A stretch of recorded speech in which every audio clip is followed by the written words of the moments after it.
kalau mau bicara pencapaian, penurunan angka kemiskinan dari Jawa Tengah, misalnya dibandingkan pada saat Ganjar maju 2013 sampai sekarang, itu penurunannya jauh lebih cepat dibandingkan dengan Jawa Barat dan Jawa Timur. Itu yang tidak tersampaikan kepada masyarakat. Artinya betul, Jawa Tengah menjadi warisan buat Ganjar ketika jadi karena selalu disebut provinsi termiskin. Tapi setelah dia masuk, akselerasi penurunan kemiskinan itu jauh lebih cepat, baik dibandingkan dengan gubernur sebelum atau bahkan dibandingkan dengan dua provinsi di sebelah. Jadi benar sekali dan setuju sekali ya kata si bapak ini ya, Pak Ganjar dapat menjadi gubernur Jateng itu mendapat warisan ya, angka kemiskinan yang begitu lumayan tinggi dan sekarang pun bisa rendah ya di antara tetangga kanan dan kiri. Nah, saya salah satu orang yang didongkrak ekonominya melalui program Pak Ganjar dan Pak Jokowi ya, setelah peristiwa 2010-11 ya. Saya nggak mau bicara peristiwa apa di 2010-11 ya, kalau mau tahu cari video-videoku sebelumnya ya. Gak usah, kalian cukup membayangkan saja, biar saya dulu aja yang mengalami ya, kalian nggak usah. Saya berdoa dan semoga tuh kalian tidak mengalami nasib atau takdir hidup seperti saya ya. Ya, program-program Pak Jokowi, Pak Ganjar, alhamdulillah perekonomian saya ya, setelah peristiwa 2010-11 saya, anak yang kedua saya itu umur 2 tahun ya, antara 2 tahun ke 3 tahun lah, karena lahir tahun 2008 ya. Yang kedua tahun 2000, kalau 2000 ya antara 10-11, mungkin kelas 5 MI atau 6 MI ya, karena dulu sekolahnya 5 MI bukan SD ya, swasta. Nah, dari situ saya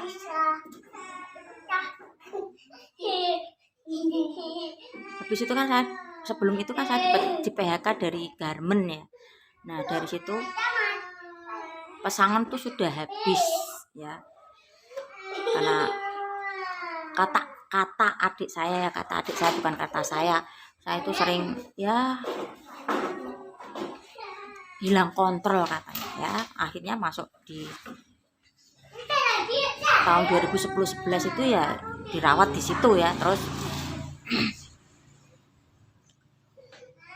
sambil Windy kan omonganku pertama ya, iparku sama adikku kan kerja ya, cuman bilang, Mbak Lis kamu di rumah tak tutupi Windy ya, nanti tak kasih gaji ya. Saya waktu itu Windy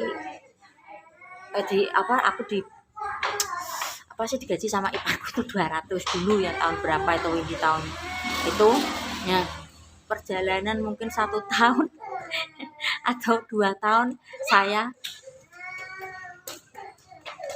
kumat dan akhirnya masuk lagi ya, masuk sebentar cuman, terus kontrol 3 kali udah dinyatakan sembuh sama Pak dokter.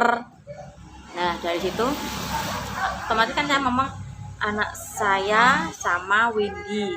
Nah, dari situ ada keponakan saya ya bilang sama saya, padahal waktu itu sebetulnya tuh kalau orang yang berduit tuh kalau otaknya butuh istirahat kan ya harus istirahat total ya. Ini sambil mencari nafkah untuk menghidupi anak.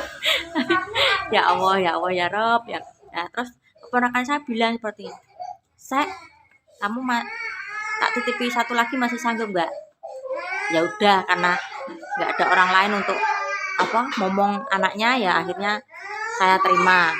Saya ngomong 3 itu ya, kalau nangis barengan ya agak pusing, padahal kan otak saya itu baru berapa itu, mungkin 3 atau 4 tahun ya masa pemulihan ya, harus digembleng dengan harus mencari nafkah ya. Ya saya terima ya, meski terkadang kalau cuma itu kepala saya pusing, nanti belum lagi tekanan dari ibu saya yang dulu pernah punya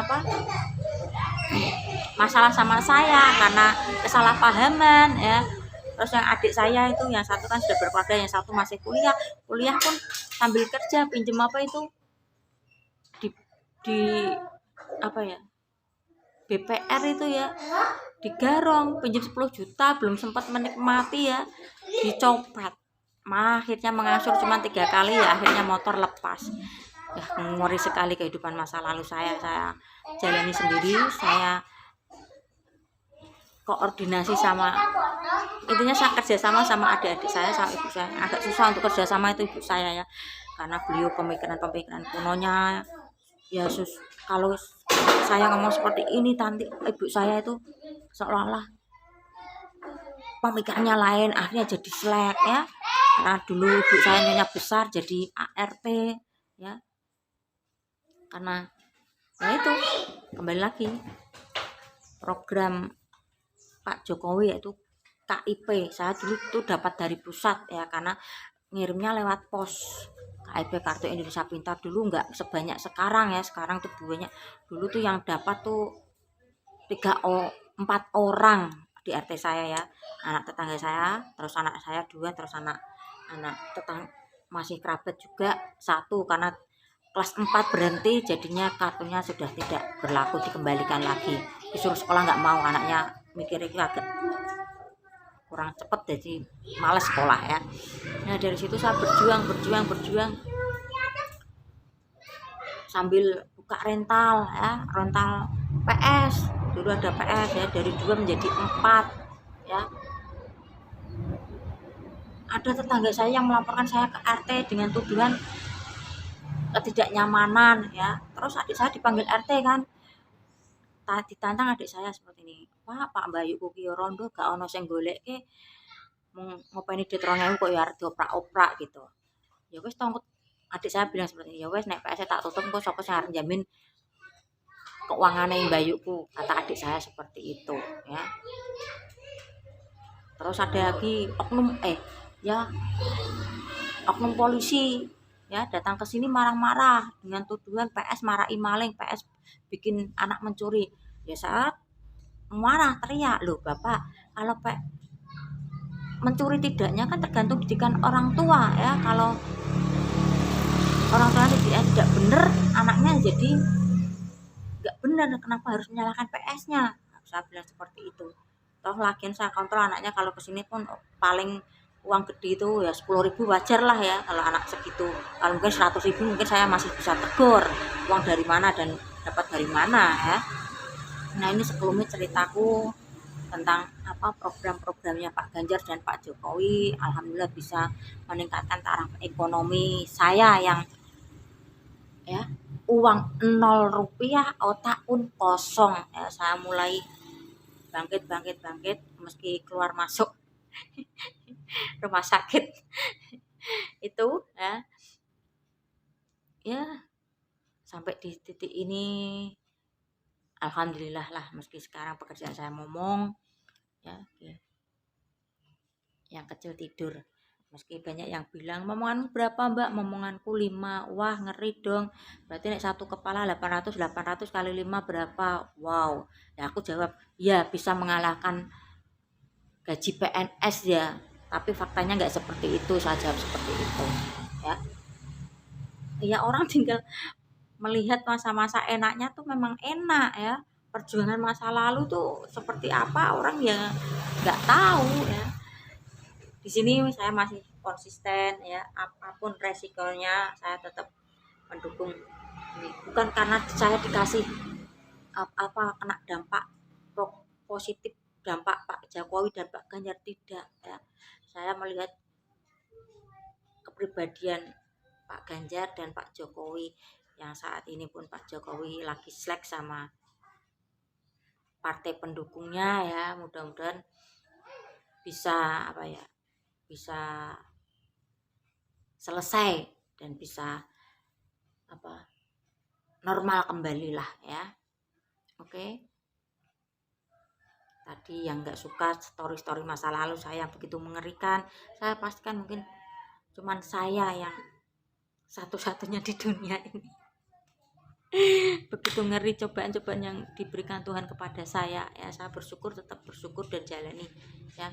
Dan pesan buat saya, buat kalian, apapun masalah kalian, ya, tetaplah kuat dan jalani, ya.